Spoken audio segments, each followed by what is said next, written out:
Sean Elliott finish 6-6 this year and keep his job. I'm honestly cheering for him though. The backup quarterback. Uh-oh. I couldn't hear Houston just now. That's me. I've got everybody's button off but yours. Okay. All right. I roll.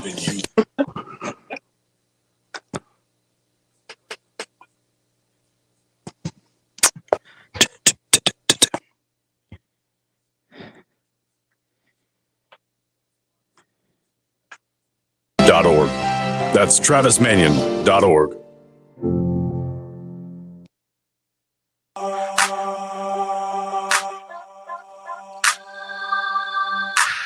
Hey, Clemson fans, it's time for the Morgan Thomas Show, live on The Roar.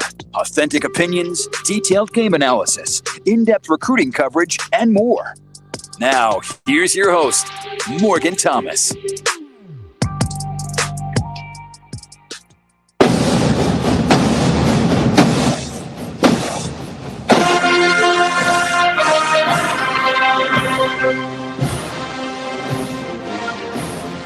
This isn't from Florida State. Yes. This is not Florida State. This is the Morgan Thomas Show for the thousands watching on Facebook and YouTube and the millions And millions. listening around the world on 105.5 and 97.5 The Roar or the Roar app. Again, this is the Morgan Thomas Show. We are live in Clemson, South Carolina in the Priority One studios. Thank you, Ramona, for producing the show for us. And again, we are live also on Facebook and YouTube at the Morgan Thomas Show. Joining me is the two greatest co-hosts that I've ever had on my show, and the only co-host. Big Al, Alan Adams, welcome in. Yeah, man. Good to be here. Hey, great win. Exciting win for those of us that were in the Valley and those of you that were watching on the TV at home. A good 10-point victory. A lot of people, kind of messed up Vegas there at the end. It was kind of interesting. I believe the final spread might have been 9.5. So that was kind of a fun one at the end, especially for those of us that picked the Tigers.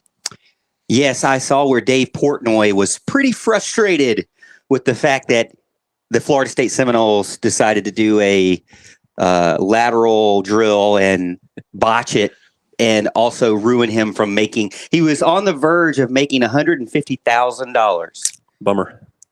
I hate it for him. Also alongside me to my left is Mr. Houston Burnett. Yes, if I sound like I'm a little congested and hoarse, it's in Death Valley on Saturday. That is a backdoor cover. That is a backdoor cover over and over and over again until the review was completed. That was probably, look, there's been some exciting moments, but that was, I would say, at least top 15 of like exciting endings of just the cover piece of it at the end of a Clemson game. I had a great time. You think that was one of the more exciting games? I feel like that the end was very cool to see Barrett Carter. Knowing what he has brought to the team and his ability to step up as a young man on the team and show out, I thought was great. He really wasn't seen much in the first half, but then came on strong right after halftime. So I thought it was great that he capped it off. And then Clemson football Twitter did a little troll job, I like to think, by saying, hey, anybody need a touchdown? Well, we got one for you. Barrett Carter does have one for you. And, I don't know if they were trolling their own offense or not. I think you're overthinking that one a little bit. Just a little bit. Just a little bit. But as we entered into the show tonight, if you weren't familiar, there was not the Florida State chop, because we heard that plenty of times. I don't even understand why they do it. Even when they get sacked 15 yards, they do it. Doesn't make any sense to me. But we're doing it for the Atlanta Braves. The Bravos ended up becoming your 2021 World Series champions. The most unlikely of teams to make it to the playoffs. The most unlikely of teams to have success after the All-Star break. Losing almost all of their stars, having to replenish, and replenish they did. Not only that, capped off by multiple home runs, including from the man, the myth, the legend that's been with them for so long, Freddie Freeman. And also, one that I think is either still traveling or I swear hit my car in Simpsonville, The moonshot blast from Jorge Soler. Actually, did you hear about where that ended up? I did not. It actually bounced off the awning on the train track out of the stadium and landed in the street a block away, or close to a block away, where someone who was having a balcony party watching the game saw it and ran downstairs and got it. It ended up at somebody's party outside the stadium. Wow. Well, not only were the Bats alive in a 7-0 win against one of the best teams in baseball, but also Max Fried. He seemed to be a little shaky starting out, and then gets his ankle stepped on and becomes godlike in his pitching ability. You can tell he's frustrated. He's mad. I feel like it was me out there. You know how I used to get angry? Don't make me angry. I'm like the Hulk, man. Church basketball, don't make me angry, bro. I will start raining threes down on you. Oh, yeah. Same thing for Max Fried. Made him angry. It should have been an out, by the way. Should have. But correct. made him angry and then started to dominate, beginning with his fastball and then you continuing through all the way.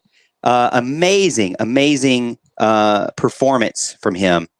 And so congratulations to the Atlanta Braves. Overall, my experience, and I'll tell you this, as a kid, 95, my grandparents, my dad, watching the game, I used to put out the pillows from the couch as bases. And then I would go and bat. I have a bat, and I would pretend to bat with the guys. I'd know exactly how Ryan Klesko batted. I know exactly how David Justice and Jeff Blauser and Belliard and Chipper Jones and all of them, Fred McGriff, everybody. I would know exactly how they stood, and I would bat with them there. So you know what I did? I brought it back. I want to tell you right now, I am the reason why Dansby Swanson hit that home run. I don't doubt it. A lot of power. I swung my bat in the living room. Thank goodness I didn't break the TV. But I thought it was fun. Just wanted to do something like that. My daughter was asleep, so she didn't get to see it. But I thought it was fun just to think back. I think David Hood put this on Facebook a day after, saying just how much it means to people in the area, because the last time they won, there were people in your life that are no longer here. And people that used to go see me and you go play baseball in Lindley Field in Anderson. Yep. They're not here anymore. And it's kind of nice to think back to not only a time when the Atlanta Braves won, but also a time when we had our loved ones with us. But I will say this, though. AG Peach on Twitter has come out and admitted that she sacrificed Clemson's offense for an Atlanta Braves win in the World Series. Ooh. Is that acceptable or not? No. I want to say, and I don't know exactly what prayer she prayed, but I'm thinking it's along the lines of, hey, in 2021, if you don't let the Tigers score more than 21, but let the Braves win in 21, then we have a deal.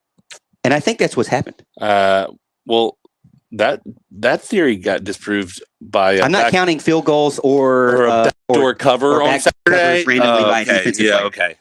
Okay. I'm counting scores from DJ's hand. We're changing the rules. Okay, gotcha. It's a curse, no matter what you have to say. All right, Yeah. It's a curse. So, Amber, if you're out there listening, just know that we know that you sacrificed the Clemson's offensive power for an Atlanta Braves win. And you know what? If it lasts only 1 year, it's acceptable. If this carries over into 2020, 2023, it is by far unacceptable. By far. But anyways, all right, so we talked about our Atlanta Braves. You feel good? I got my Braves hat on. Do you feel good that the Braves have won the national championship and that we've talked about, not national championship, but the World Series, and that we've talked about the Braves now? Did I do my justice? Me with my Atlanta Braves hat, you with your Greenville Braves hat? Yeah, no, I think we've done it justice. I'd love to talk about it more, but I know we've only got about 45 minutes left, so yeah, we got to get to it. They only give us so much time. We have our Park National Bank You Pick 'em contest where you mean more. And as you know, if you're listening, Morgan Thomas and the Morgan Thomas Show here, we are still in first place, tied now. Now we have another challenger, and that is Mr. Kwok. Quackenbush. William Quackenbush is now tied with us 53-37. We'll talk about that in segment number 3. But I wanted to get into some more analysis because last week we talked about, I ranted a little bit and I got off on a tangent, as I usually do. But I did want to talk about Clemson versus Florida State. As I mentioned, I have tickets this year and I bought tickets back in April, which is the worst decision I could have ever made because I paid face value through Clemson back in April, and now I can get them on StubHub for like pennies on the dollar. Yeah. So Al, I get there and I say to my wife Audrey, I say, these are going to be terrible seats. And it's cold and it's windy. You should probably let me buy some more tickets. She's like, no. Save your money, which fiscally responsible. Sure. I say, okay, well, let's go up there and let's see. Let's just see what these seats are like that I bought from Clemson. By the way, we get up there, gate 20, if you're not familiar, visitor side, top deck, TDP is where I was. Okay. I get up there. I see my friend in the sheriff's department. He's watching the gate. Get by him. Get up. Double J. Row double J, Al. You know how close double J is to the very top? 3 rows from the very top. My knees, my thighs were killing me to get all the way up there. A goose actually stopped. Jerome was his name. And asked me how to get to Fort Lauderdale. That's how high I was. Beautiful, beautiful picture of Lake Hartwell. Yeah. But you could barely see anybody on the field. It's true. I couldn't see any numbers at all. The one positive of sitting that high up, the cell signal is immaculate. I mean, I was surfing all over the web. Twitter, everything loading perfectly. Now, if you go to a game, it is not happening. Nope. But up there, if you need signal, just walk, just do the climb. Those just orbs are there for you, babe. Yeah, those repeaters. Not only was I getting cancer while I was up there next to those repeaters so close, but I was also getting great cell service. So within 5 minutes of the game, Audrey finally says, you know what? I can't stand these people chopping for no reason. I can't stand all these Florida State fans. It's windy. We can't see anybody running down the hill. We got to get out of here. So I get on StubHub, and I got 2 lower deck tickets, UL, for $15 each. 5 minutes into the game. Pretty solid. I buy them $31.25 after tax. I buy them. I said, babe, you want to go after first quarter? She says, no. I said, let's go. So we go. We get all the way down there. By the way, I stopped by and get me a frozen lemonade because Good that call. is, if you're listening, that is the most important thing to get when you're at a Clemson game. We get out of gate 20. We go down to gate 5. Right into gate 5. I enter in. We get to our seats surrounded by Clemson fans. Not only that, it was 3 rows from the booth and right under the overhang. Mm-hmm. And it started to rain. It did. Now, later on in the game, they celebrated the StubHub upgrade seats of the game. It wasn't me. And I am upset about that because as you can tell, I by far had the upgrade of the game when it comes to seats. Just not the recognized upgrade. Not recognized, but to go from way up there, signaling in planes to Oconee County, all the way down to being close right next to the band, under the overhang, dry. And, we had some fans around us, some that were that enjoyed dancing. Some ladies in front enjoyed dancing at everything. I didn't notice. The guy next to me told me. Of course. I didn't notice. Right. I was watching the game. But it was a seat upgrade for the ages. Now, I feel like that I have to do this going forward. I cannot sit back in those seats again now. Okay. There's no way. There's no way that I can go back up there. It is way too high. I even think I felt it shake. Have you ever sat that high? Yeah. Yeah, you can feel it shake, especially when the crowd gets going. A big enough crowd, big enough game. I was up there for Georgia Tech when we game day came to Clemson, and we shut them out. And Calvin Johnson to 0 catches, and man, that place was going nuts, and it was shaking in the upper deck. Now, you remember how I previously said we're going to get into in-depth analysis, and I wasn't going to get off on a tangent? And yet here we are. We will be back after this. It's 105.5 and 97.5 The Roar. This is the Morgan Thomas Show. Welcome to the Bowl! Oh, yes. All right. So we've got Tiger Paw. Hopefully everybody can hear us over on Facebook and YouTube. Houston, if you don't mind, can you share some of these things, or I will share? But we'll get into our in-depth analysis in segment 2. Allegedly. We got Mark Childress, Anthony Weeks, Color of Gray, and Bible Belt Beauties, Tiger Paw 1979. Loving Tiger Paw 1979. So many people getting in. I really appreciate it. I'm going to get on to the video here and share it. I'm going to share it out with our fans. I appreciate everyone getting in over on Facebook and YouTube. It says we had a little bit of an issue on Facebook. I don't know. I can see it though. Yeah, you're right. We're not on air. According to Ramona, we're not on air. I don't know if we can say that or not. All right. I'm sharing it out, Houston. You don't have to worry on Facebook. I'm sharing it out. But I had to get in my experience in the stadium because, you guys convinced me to get tickets this year. I didn't. Convinced me to get tickets this year, and here I am. That's not entirely true. I convinced you to tickets, but I didn't convince you to get them. Oh, okay. That is true. I take that back. All right. So what we're going to do is we're going to tell you about our sponsors here. Lameth of Live Upstate SC. Tiger fans, Greenville is a wonderful place to live and call home. Take it from me. It's a great place to grow your family. The housing market can be extremely competitive and intimidating place if you don't have the right agent. That's why we recommend our friend and local agent, Lana Smith with Live Upstate SC Real Estate. She's a native of Greenville and has been serving the needs of families in the upstate for over 20 years. You need an agent proficient in navigating the world of multiple offers who will put your needs first and guide you through the process. Let Lana help you achieve your real estate goals. Call her today, 864-608-8313. And also the Tiger Sports Shop. We don't just dress for success. We TS for success. That's tigersportshop.com. We only shop at the Tiger Sports Shop. Actually, we shop there so much that they made us sponsors. So stop by one of their 3 locations now. 364 College Avenue, 1102 Tiger Boulevard, or 620 Washburn Ave, right off of Highway 76 in Pendleton. If you aren't in town, no worries. Tigersportshop.com or tigersports.com, excuse me. Thank you so much, everybody, for getting in. Again, let's get over to the comments. We've got about a minute and a half before we get back on air. Bo Weevil, both say, hey, go Clemson. I thought the offense played better.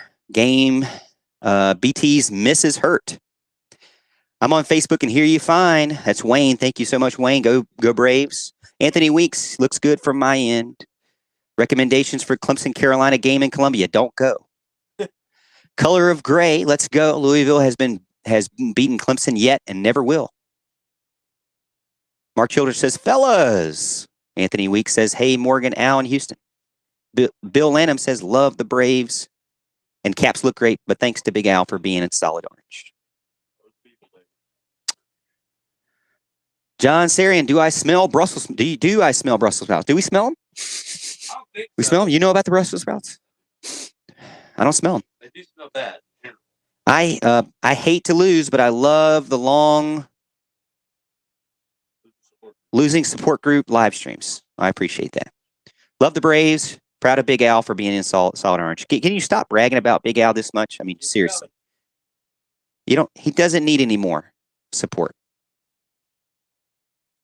All right, we're getting 97.5. Give him a lot of credit. He got that left arm underneath the ball. Where every day is game day. We are the Roar.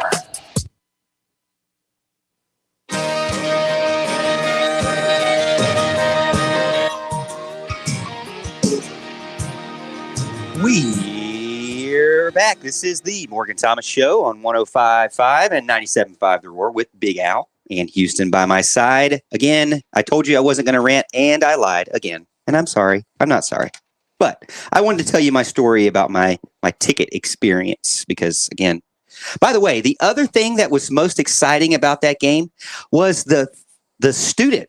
Was he a student? I don't know. Student fan. Oh, punt pass kick. Punted. Oh, yeah. Like 50 yards, passed for 60 yards, and then kicked the field goal. I say, put him on the team. Well, he won a year supply of Cheez-Its. Cheez-Its. Yeah. that he's the coolest kid in college right now. I mean, I was discussing this with a friend of mine in the He's the stands. guy that has all the cheeses. Yeah. Yeah, Well, Kelly, go talk to him. yeah, you got all the Cheez-Its. You go to a party, you're like, you know what? I'm looking for a snack in the middle of this. Who has the Cheez-Its? This random guy shows up with 52 boxes of Cheez-Its, and everyone's happy. Do you get them all at once, or do you get them periodically I would throughout have the to year? think that it's probably a lottery situation where you could ask for a lump sum of Cheez-Its or be paid out the Cheez-Its over the course of 29 weeks in the year, I guess. I don't know. I think I would take the paid out, over time, because you don't want to wouldn't want them sitting there. Yeah. Do you get regular, or do you get like whatever kind? Okay, all right. Houston, And the Houston, Cheez-Its are going to be taxed anyway, but we'll get into that Here we later. go again. Here we go again. All right. So, Clemson versus Florida State. I know you guys want more of our analyses, and so that's what I did over this week. I looked at the game, and I went through my own personal grading system. You got 1 point for doing well in a play and contributing. Now, if I couldn't tell that you contributed on moving the ball forward, then you didn't get a point. You just got skipped. If you did not contribute to moving the ball forward and actually contributed to moving the ball backwards or negatively impacted your team and the ball and where the ball was, you got -1 point. Pretty simple, right? If you did something that was amazingly good, you got +5 points, or you scored a touchdown, you got +5 points. If you did the opposite, then you got -5 points. All right. So after the first half, I went through drive. There were 6 drives in the first half. Man, to start out the game, I thought, here we go again. They come out in a 21 formation, personnel, 2 tight ends. They double stack the tight ends to the left, Al. Sage Ennis whiffs on his block. And I thought, here we go again. But you know what? You never saw Sage Ennis again, I don't think, after that. Blocking was difficult in the first half. Most of the players on offense that were in charge of blocking ended up in the negative for me. After 6 drives, Paul Teo, -1, Putnam, -1, Brennan Stool, +1, but Tate, -1, Tate, -2, Parks, -2, Trotter, -3, Ennis, -1. So the line of scrimmage still seemed to struggle, even while they finished up 17-13 after half. Would you feel like that's an accurate representation that they're still trying to figure out things? I felt like Trotter was blown up, Rayburn blown up on a few plays, passed by, the blocking just still a big work in progress. Al, would you agree? Absolutely, and it's going to be that way for a little while longer. It seems like with these injuries, and we're not really sure who's going to play, who's not going to play. Got a couple of guys that are day-to-day right now, and it seems like every week we have a new starting offensive line. It was a bad year for the offensive line anyways this year, especially from the start when they had to play a defensive line like Georgia's and they kind of got behind the 8 ball. And now every week we're trying to get something different. We're getting something different trotted out on the field, and you're trying to develop continuity, and that's not the way to do it. Yeah, no, I agree. I feel like they got better as the game went on. I think if you're going to talk about how it was negatively impacted in the first half, how they got progressively better, especially as time went on. I mean, if you factor in the drives in which the kicking woes came in, this game could have been a pull away at the end of the game if they had just been able to finish out drives.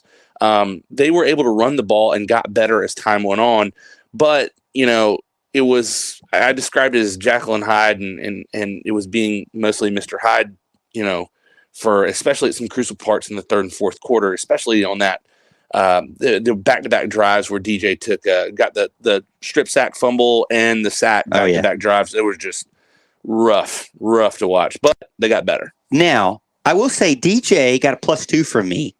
He didn't in the first half make any egregious mistakes other than that one, I think, or it was at the beginning of the third quarter, he had the interception. I got that far, and I'm still going through it. But I felt like DJ, showed some signs that he was a little bit more comfortable. He wasn't completely missing his mark, but he did miss a big-time pass to Justin Ross. I felt like it was a nice double move. But overall, I will say the positive here. Will Shipley came out +10 for me. Best player, I'm going to say first half, maybe even the entire game. Best player on offense, Will Shipley. Next best, Phil Maffa, even though in the second half he wasn't really seen because he apparently got injured. But I gave him 5 points, Shipley 10 points, and Davis Allen 4 points. That's the Morgan scale of awesomeness for the Clemson Tigers. Houston, those top three guys, would you agree? Yeah, I mean, I think especially with Maffa and Shipley, and we're hoping Maffa gets back this week. I know that he was a little dinged up, but you see from week to week, Clemson has three, especially since Pace was out this past week, they have three very, very, very good running backs. I was very impressed with Maffa. I hated that he was out. Shipley just, after all that happened, Shipley just came in, shouldered the load, and really essentially put the entire offense on his back that second half and carried Clemson to the victory. He was able to do that. I would say that was the best group of people that played well, but I also think that Justin Ross played well and got better. They didn't have as many. I didn't see as many drops. No, I didn't either. And I think that was very helpful. I'm not going to say that was a big step in the right direction just because of the obvious struggles, but maybe they can string together a couple games now without dropping so many passes, and I think that can only make this offense get better. It seems like before, i.e. North Carolina State, they if they couldn't get the passing game going, it was going to be a 3-and-out no matter what, because the running game was non-existent. Now it's starting to feel like they can at least win the time of possession, have a chance in every game because they can control you. Now that they found out that, hey, the running backs are getting more comfortable, they're able to make one player miss and go take off a huge chunk play. Will Shipley showed it the past two games where all he needed was to make one more guy miss and would have taken it to the house. He ended up having some big plays in this game. Phil Maffa the same way. All he needs to do is make one guy miss and takes a huge chunk out of the field for the Tigers. So I think, again, it's very encouraging to see what you can see, not only from the passing game with Davis Allen, but also with the running game, with the two-headed / three-headed monster. Al, any thoughts on the offense before we move to defense? Yeah, sure. Like you said, Will Shipley with a great game, and that's about a couple days after we were told that Shipley didn't have the vision to be a good running back by somebody on YouTube said, on YouTube. Will Shipley does not have the vision. Yeah. In our discussion from last week, and it doesn't make any sense. Yeah, obviously, and that was proven on Saturday for sure. Well, he must have went to the ophthalmologist. Yeah, that's right. Exactly. Ophthalmologist. So he was good. He was good to go. I mean, it was a great game.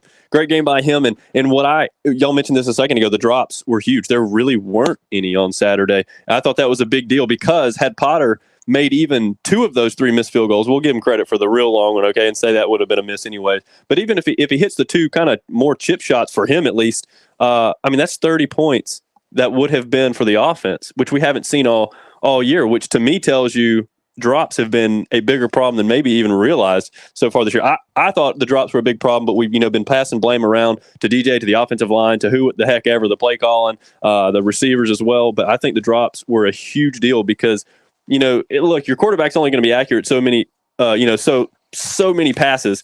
Most, I think, what would you consider a good passing percentage? 65%? Yeah, something like that. Yeah. So they're going to, every 3.5 times out of 10, they're not going to be on target. So the ones, it gets multiplied by that much more when your receivers miss one. I mean, they've got to have a catch rate that's more than that for sure. And they just haven't had it so far this year. Justin Ross, I thought, looked a lot more comfortable. Very happy to see that from him. He seemed more comfortable in his role, and we need to see a lot more of that going forward for sure. But yeah, I thought there were a lot of improvements made on Saturday. Until they find another position, a player that can fill maybe Stellato one day, maybe Spector when he gets feeling better. Yeah. Until they can find a better player to fit the slot position, they got to keep Bo there, I think. Bo or EJ, I think, work better because Ross, even DJ mentioned, Ross feels more comfortable, has even talked to him about feeling more comfortable. Mm-hmm. And you gotta be sensitive to that. Another guy I want to give a shout out to, Will Brown, 20-yard punt return right before halftime. Now, they didn't do anything with it because of poor blocking, but Will Brown did. And, he gets a lot of criticism for being the walk-on, doesn't deserve to be there, blah, blah, blah, whatever.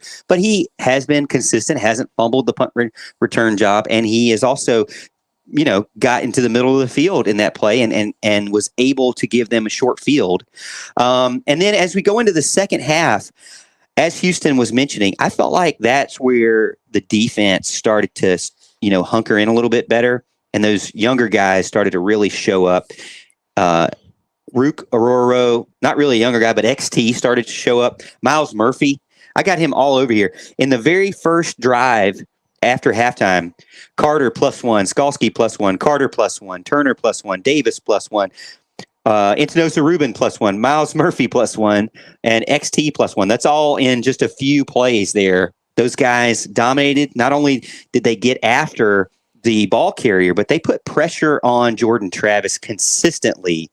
And for me, as a Clemson fan, they carried that on at the beginning of halftime, or right before halftime. XT, Spectre, ET, and Miles were dominant, containing the rushing quarterback, but also getting to the quarterback. And then right after halftime, continued that through the rest of the game. I would say that is very encouraging going into Louisville. I'm watching Louisville, and I'm seeing a very similar team. I see them playing NC State. I see them playing Wake or whoever it was last week. And I'm like, you know what? This seems very similar. They got a quarterback that's very agile, that likes to run around. But Clemson showed that they can contain, and their front seven can not only contain the run, but they can also contain that quarterback. Now, I always say, hey, Brent Venables, one of his things, he's so overly aggressive. If you're a good quarterback that has pocket presence, you can jump on that 3rd and long and get you a first down every single time because he leaves it available. But do you agree, Al, going into the Louisville game, even though it's an away game, that the Florida State game and the win, especially on defense, is encouraging? Yeah, the defenses look great. We've talked about all year, and I mean, they looked good on Saturday, except for the disastrous wheel route. And I mean, what was so funny? Oh boy, what was so funny about that play? It wasn't funny at the time, but looking back on the 30-20, when it was the guy who ran that route. The receiver came across in motion. He was doing the chop steps and everything. Just basically waving a red flag, saying, "Look at me," and we still let him leak out of the backfield uncovered. Which, of course, ended up in a touchdown. Monte Bentley was trying to cover him. Uncovered. He was blown by. And then Sheridan Jones just tried to do a spin around, throw him down to the ground, and it didn't work. It ended up hurting him and not bringing him down. His knee did not get there. Twinkle Toes Talafu, or whatever they called him, RG3 called. I can't remember his last name, but Twinkle Toes. Those guys on the call, I felt like they were pretty funny. I like the two guys on the call. Now, RG3 can be very critical about Clemson, but he wasn't so bad the last game. You don't like him? Not necessarily RG3. I'm not a big Mark Jones fan, I guess. Mm-hmm. I don't know. He just is kind of corny, I guess. He's not. He tries to be Gus Johnson, and he's not Gus Johnson. This is for anybody who's like a play-by-play. Oh, you know what? I didn't like Gus Johnson at first. But he's kind of grown. He grows on. He's like Sean McDonough. He's different. The crack in the voice of Sean McDonough, that's awesome. Now I'll tell you, the crack in the voice, the guy that calls the Braves game, he's got that raspy type. He called the World Series. I listened to the World Series call on their Twitter account, and I was like, wow, this guy. I would not be available for that because my voice is not raspy enough. As I tried the Ed Orgeron, it didn't really work out. All right, so player of the game on offense and defense. I know I didn't prep you guys for this, but who would you say offense and defense for player of the game? I mean, offense is easy. Go ahead. Offense is easy? I think offense, and I think I'm not speaking for Big Al, but I think you're going to pick the same person. It's Will Shipley. Yes. It has to be Will Shipley. Will Shipley, and I'll say this, Will Shipley, along with the running backs, have been the most consistent unit this year. They've gotten better every single game, and they've become the most dominant unit. And Will Shipley is not only just a leader of that unit, but it's becoming very evident that he is the leader on this team. He's the alpha dog that nobody realized he was going to be this year, but he's the alpha, and he definitely deserves to be the offensive player of the game. Yeah. And okay, Will Shipley, I think we can all have a collective agreement that he was their best player. 25 carries, 128 yards. By the way, he was my workhorse of the week, which we'll get into on segment 3. But 128 yards, not too bad. For defense, who do you guys have? Let's see. From what I remember, I'm trying to think of who had all the sacks. I guess Miles Murphy was your guy. Xavier Thomas would be the other one. Miles Murphy, 2.5 sacks. Yeah, Miles Murphy's probably the guy. And Miles Murphy, we've been waiting on this guy to break out for a long time. He's just been kind of steady, but he hasn't really gotten that explosive element we've been looking for. He showed a little bit more of that Saturday, which was good to see. We're going to need to see a lot more of that in the future, especially next season. Houston, do you agree with Miles Murphy? I'm actually going to go with somebody that you know who I'm going to go with because I felt like last year he showed a lot of freshman mistake. Is it not the one being that, in position? But he has definitely shown that, man, he is more than ready and capable for being the 5-star that he was. Can you say his name? You told me to give him time. I was too critical last year. Trenton Simpson. Oh, who was it? Trenton Simpson was my from bell to bell. He dominated. I mean, I've got +1s for him all over my 10 pages here. Well, and you're right. You're both right. But I think the one person who's been the unsung hero on defense all year, the most improved person, is Mario Goodrich. And I'm going to say that's from player of the game. Mario Goodrich. I like it. All right. When we come back, it'll be our Park National Bank You Pick'em contest where you mean more. We are number 1 or at least tied for first place going into week 10. This is the Morgan Thomas Show. Welcome to the Bowl! Thank you, Ramona. Okay, you have to be out at 59:50. 59:50. Yes. Thank you. Thank you for reminding me that because We have a new national affiliate 59 called SportsMap, and instead of 59:45, they fire their stuff at 59:50. 59:50. Yes. That was at the game on Saturday. Morgan, were you prepared for the game on Saturday at all? I was not. Were we prepared for the rain? No, but I didn't have to be prepared because I upgraded my seats under the overhang and did not feel the rain at all. Here's a humble brag here. Okay, seats this year are only 8 or 9 this year. I actually have great seats, and when I checked the weather on Saturday morning, cloudy, maybe a little breezy, so I pulled out the Clemson windbreaker and I went to town. And it was cold. It was chilly. Surprisingly cold and rainy. I was not prepared, which has now got the old sinuses back up again. I was wearing this. Yeah. So, I have a Clemson version of this. I actually had a seat upgrade as well because I was in the upper deck with my father-in-law's seats, and there was a guy posted on one of the message boards, like right before game time. 3 pair of tickets, first text gets them. And apparently, I was the first text, sitting on the 40-yard line, right out of the portal. Like this portal. Nice. It was awesome. Let me tell you about our sponsors, the Charleston Sports Pub. We did that one. Let's see. Who did we do? We didn't do the Charleston Sports Pub, did we? We didn't do Charleston. If you're looking for a great atmosphere and good food, you have to check out Charleston Sports Pub. They're the premier sports bar in South Carolina with locations in Clemson, Greenville, Goose Creek, James Island, Mount Pleasant, Summerville, and West Ashley.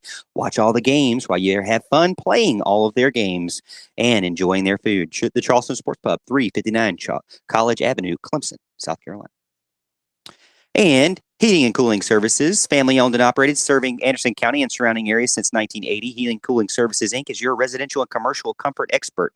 Anything from preventative maintenance to your home HVAC system to overhauling a commercial chiller and everything in between. If you want to breathe easier and be nice and cool in your home or warm this winter, give Heating Cooling Services, Inc. a call today. Mark and Chase and Trammell, 864-224-7655. Again, 864-224-7655. 5.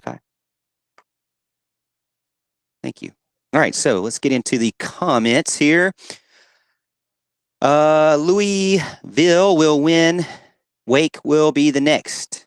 Aye. Louisville win. Wake will be the next. I don't know. Will he win? That's no. Jesse, XT caused chaos almost every single play he was in. I agree. He didn't show up quite as well in stats. Will Brown could play slot. He did a little bit. I mean, he could. I don't hate the idea. I just Shipley and Ororo. Clearly Shipley, says I'm Alcoon. going to play this Justin Bieber. Yes. God. Justin Bieber was doing? Yes. Oh, What? Oh my God. God. Yes. Oh my God. Y'all are gonna love it. I want you to know nobody said Justin Bieber, but this guy. I actually, for one, like Mark Childress' list. Mm. BT Dubs. He has a good taste in music, actually. I'm all for No. Backstreet Boys. Do not. No. Dun, dun, My mom dun, called that CD, and dun, she dun. sing Backstreet's Back. She'd always like to get into it, watching this. The Upstate's destination for Clemson football game day coverage. We are 105.5 and 97.5 The Roar, where every day is game day. Go Tigers!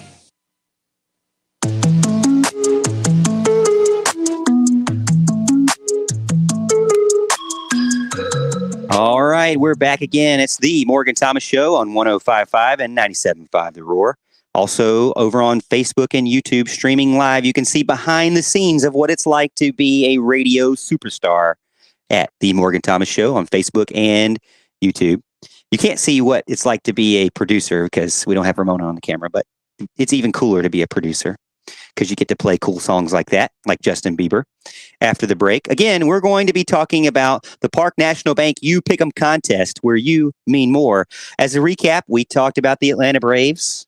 We talked about my seating conundrum over in the Florida State game. We talked about the Florida State analysis on offense and defense and what we thought about specific players and player groups and who was the player of the game. If you missed any of that, you can always see our replays on Facebook and YouTube. And you can follow the show at the Morgan T Show on Twitter as well. I'm looking at the Park National Bank You Pick'em contest. Last week, we went 5-5. Alan, you did not go 5-5. I did not. What happened to the team? Mark, Ellis, Alan had 6 wins combined between the three of you, and I had 5 wins. Almost everybody had a losing record. There were only few teams that had a winning record. But if you'll remember, I won the Clemson game, so it really doesn't even matter. Yeah, it's kind of a wash. That is true. That is true. Tyler Neely over on Facebook says, "Hey, is that I'm a new listener. Is that a bandwagon Braves hat? Because if the win of the win, or is it ye old faithful?" Well, I've had this hat for a few years. Yep. I can't wear my Braves jersey because I had it pinned up. It's a Brian McCann Braves jersey. So, because number 16 is my favorite number. Yeah. It's my dad's favorite number too. So I have that up there. Audrey wanted me to take it down, but it was such a pain to pin it. I didn't pay for somebody to pin it. I pinned it myself. If you ever see any of my short videos on YouTube, you can see those in the background. I pinned those myself. And so, yes, not a bandwagon. I even have, you know what I need to get framed, Al? Chipper Jones, in the 90s, he came to McAllister Square and did a autograph signing. My dad took me. I have a signed photo of Chipper Jones when he was younger, not old Chipper Jones. I'm talking young Chipper Jones. And I was so nervous, I didn't even say hello. I was like, I don't even know how old I was, probably 13. I gave him the photo and I was literally shaking. And he signed it and he said, "Go Braves." And I just nodded my head and walked off. And my dad goes, "You're not going to say you love him? He's your favorite player? Nothing?" I said, I just kind of kept looking and walked on. I was so scared. It's the first time you've never said anything. It's a developed skill over time. So, yes, I am not a one-time Braves fan, even though I'm sure there are. And, hey, if you want to become a Braves fan now, good luck with that, because it was 26 years before it's the last one. All right, so I'm 53-37 for the year. Qualk is tied with us. Next up, Brad, the evil Brad Sankiff. He was tied with us. Now he's second. And then Kelly. So I think Qualk and Kelly are in cahoots. Mm-hmm. But Team Out of Rage is by far dominating the team challenge. Mm-hmm. All right, so let's go through the games that we have, finishing up with the 2 teams from South Carolina, starting with the rest. North Carolina State -3 at Florida State, team we just saw. 84% population and computer are locking in North Carolina State. I felt like they held Malik Cunningham really well. I think they can do the same with Jordan Travis. I feel like that they're same with Clemson playing a similar team in Louisville. I think NC State is playing a similar team. in Florida State, Louisville. So I think it works out great for both Clemson and North Carolina State. I'm going to pick North Carolina State. Look, you can go with North Carolina State. I'm going to say beware of Florida State. I'm actually taking them in this game to win this outright. There's one big factor in this that nobody's talking about and that you didn't mention. It is in Tallahassee, and this team is in a different spot than when they were getting beat by Jacksonville State. I think Florida State wins this game, and it thus opens up more chaos in the ACC. Yeah, I actually agree. You agree with Houston? With Houston, shocker, right? Yes. We need t-shirts. I need the T-shirt. So yeah, I do definitely agree. I think the fact that if you watch the Louisville NC State game, which I kept up with it on my phone, Louisville was ahead most of that game, and NC State pulled away very late with a couple of big scores. Louisville tried to go for it, I think, a couple times, maybe on fourth down or something, and ended up pulling away at the very end. So I think Florida State's in a very similar position, and the fact that they're at home, I think, gives them an advantage. All right, so y'all are against me. Y'all are going to be both wrong and groveling next week. Probably. Georgia Tech at Miami, minus 10.5. 85% of the population going with Miami. The computer says pick Georgia Tech. I don't know. Miami's on a 2-game winning streak, beating 2 decent teams, NC State and Pittsburgh, both ranked teams at the time. They are an explosive playmaking team, and they're more of a make it or not, like an all or nothing home run type team. And I feel like against Georgia Tech, when I watched their game, I wasn't really impressed with them being able to hang, especially with Miami being at home. I'm going to say, give me Miami. Yeah, I tend to agree. You kind of hit all the points there. They've reaffirmed their commitment to Manny Diaz. I was wrong about that. I thought he was going to be heading towards the exit last week, but he has since gotten 2 major upset wins, and I think Miami's going to win this week. Alan, Hugh Freeze returns to Oxford. Liberty at number 15, Ole Miss. Ole Miss minus 9.5. Population says 72% pick Ole Miss, but the computer says not so fast. Lean on the points, and 97% of people are taking the over in this game. Yeah, so that's an interesting game. I've actually ridden Ole Miss all year. As a matter of fact, if you follow Big Al's bets on Twitter, I've had Ole Miss almost every game, and they've covered most of the year for me actually, with just a stumble or two here and there. And I think one of those may have been last week. But the fact is, we don't know who's going to play in this game. They've got so many people injured. Their quarterback got injured. Matt Corral got injured last game. He did come back in, so he's probably going to play. But like their top 3 wide receivers are out. They've got walk-ons playing. It really don't know what to expect in this game at all.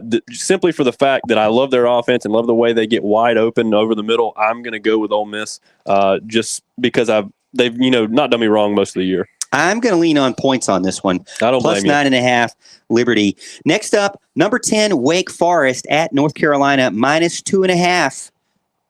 67% at Wake Forest are picking Wake Forest population. Computer says not so fast. Can North Carolina spoil it? This is a non-conference game, so Tiger fans out there, if you're betting with your heart, it does not matter if Wake Forest loses because they're not counting this as a non-conference game in order to continue rivalries that they agreed to this about 5 years ago. Wake is 8-0, but can the Tar Heels spoil them on the road? Absolutely. UNC, I kind of like what I'm picking with Florida State, NC State. UNC is going to win this game. I believe Wake Forest is a mirage. Their defense is not very good. They have not played a quality out-of-conference opponent. I know everybody was complaining that they aren't getting the benefit of that like Clemson. However, Clemson normally has like an A&M or an Auburn. Wake Forest doesn't have that. Their offense is good, but they haven't been tested yet. Their best win is Virginia. Virginia just got clobbered by BYU. I am going to say UNC wins this game. UNC wins it late. I'm going to say they cover and win. I'm going against you. I'm going to pick Wake Forest on there and see how they go. Number 12, Auburn at number 13, Texas A&M. The only ranked versus ranked matchup this week, minus 4.5 for Texas A&M at home. Auburn has won, I think, every single time in College Station. And the population is picking 63%. Also, the computer says pick Texas A&M again. But again, Auburn has never lost in College Station since Texas A&M came to the SEC. This is the interesting for the SEC West. If Auburn wins and wins out, they'll be the champ. If Texas A&M wins out and Auburn beats Alabama, they'll be the champ. Al, what say you? Yeah, I'm actually taking Auburn in this one. And it's funny because I never take Auburn. I don't like Auburn. Bo Nix is too up and down for me. He's had a little bit better season. He's come on as of late to me. I think he's done a really good job. And I just don't believe in Texas A&M either. I think they're overrated almost every single year, this year included. So I'm going to take the Auburn Tigers. I'm sorry. I'm taking Texas A&M. Well, we don't plan this show. We literally are picking the opposite teams every single game. This is making me nervous. But why? You had the best record. Why would it make you nervous? Make us nervous. I just wanted you to say that. Thank you. All right. So number 7, Oregon, -6.5 at Washington. Computer says pick Washington, which I have no idea why, because population says 96%. I don't think I have ever picked a opposite team with only 4% of the population. I don't think I'm going to do that now. Oregon needs to keep winning to have any kind of bleak chance of getting to the playoff in a weak conference. If Oregon loses, the Pac-12 North is blown open. So I got to go with Oregon on this one. I agree reluctantly. I agree reluctantly. The only reason I say this is a true rivalry game. These two schools hate each other.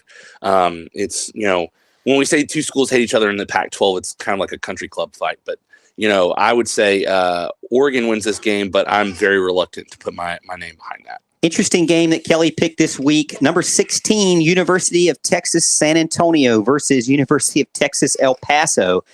San Antonio, UTSA, -11. 78%, and the computer say pick the Roadrunners. And Al, since we were Whitehall Roadrunners, I'm going to pick them as well. Not only that, Sincere McCormick, I don't know if you remember, I do, but he was my workhorse of the week, and he did great. So I'm going to pick him and the Roadrunners. Let's move over to Baylor versus TCU at TCU, number 14. Now, TCU might be interviewing Mr. Tony Elliott for their new head coaching position because they dumped Gary Patterson after 20 years, 2 decades of being the coach for the Horned Frogs. Jerry Kill is a lame duck interim coach if I have ever seen one. The Bears are very efficient, and my workhorse of the week this week is Abram Smith from Baylor, an underrated running back, 7.38 yards per carry against a team that just fired their coach. Give me the workhorse. Give me Baylor. I agree. I don't know about the workhorse. I think my pick will probably do that. But who is your workhorse of the week pick? Kyron Williams of Notre Dame. Notre Dame. All right, Al, who's your workhorse of the week? I do not have one as of yet. Late entry. Oh, late entry. Hey, it doesn't really matter. Hey, the important thing about the workhorse He's a mail-in voter. is I have chosen not to pick Will Shipley because when I pick somebody, we know what happens. They get hurt on the first play of the game. That's twice. Allen this has season. had 2 fantasy running backs that gone out in the first play or the first drive at least. What a disaster. All right, South Carolina is hosting Florida, -18. The computer says pick the Gamecocks. The population still leaning with Florida, even though it seems like they're doing everything but winning games right now. Although I look at South Carolina and they're pretty much a terrible offense. So I really don't know where to go with this. I feel like I should just do what the population says, but the computer says not so fast. I mean, look, if there's one offense that's worse than Clemson's, it's South Carolina's. And I mean, we as fans don't even know who's starting at QB this week. Is it going to be the graduate assistant student that is come in, or is it going to be the FCS quarterback that's going to be starting for them? I tend to say Florida covers. So give me Florida. Al. I'm going to go with Florida as well. And it's not because I think Florida's a good team. I just think South Carolina's a really bad team. They are at home, so that would a lot of times, I'd say, hey, you know what? Maybe they'll cover the big point spread. They'll get an emotional game going. A lot of times, in the past several years, they've had some close games with Florida. At times, they've kind of snuck up on them a little bit, but they're just really bad so far this season. I don't see it getting better for them. And Florida, who really knows which Florida team you're going to get each week, but I'll take them -18. The team we love, Clemson, -4.5 at Louisville. Quick pick here. We're running out of time. I am picking Clemson to cover on this one. They showed what they can do last week, and they bit me for not picking them to cover. So I am going to go ahead and pick them this time. Anybody say any different over here? I agree. Clemson 24-16. Okay, I'll go with you guys on that one. I'm a little reluctant to pick them in this particular instance simply because we don't know who's playing on the offensive line for us yet on Saturday either. A lot of injuries there, which is what has gotten us in trouble a lot of this season. Just some inconsistencies up there and lack of development or lack of continuity, I guess I should say, on the offensive line. But I'll take Clemson to cover here, even though I'm a little hesitant about it. Hey, we hope you enjoyed listening to 105.5 and 97.5 The Roar. This is the Morgan Thomas Show with Big Al and Houston.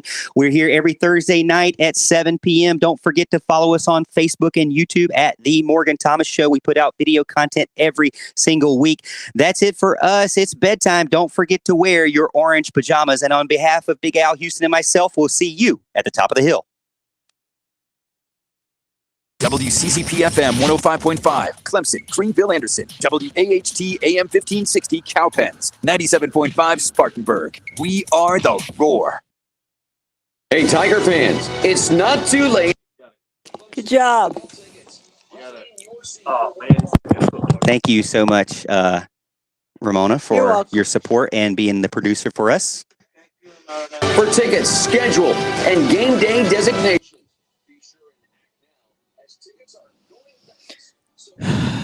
Dude. And we'll see you in Death Valley cheering on our Tigers. That's ClemsonTigers.com/football tickets.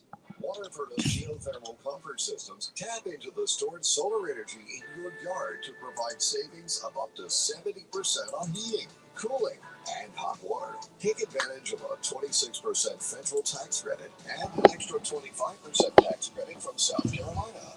Blue Ridge Electric Cooperative customers can get a $1,600 per ton rebate as well. Call Brian Harden at 735-8081.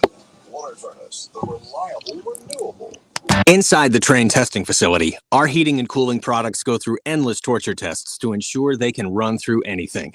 And when we say torture, we don't take that lightly. We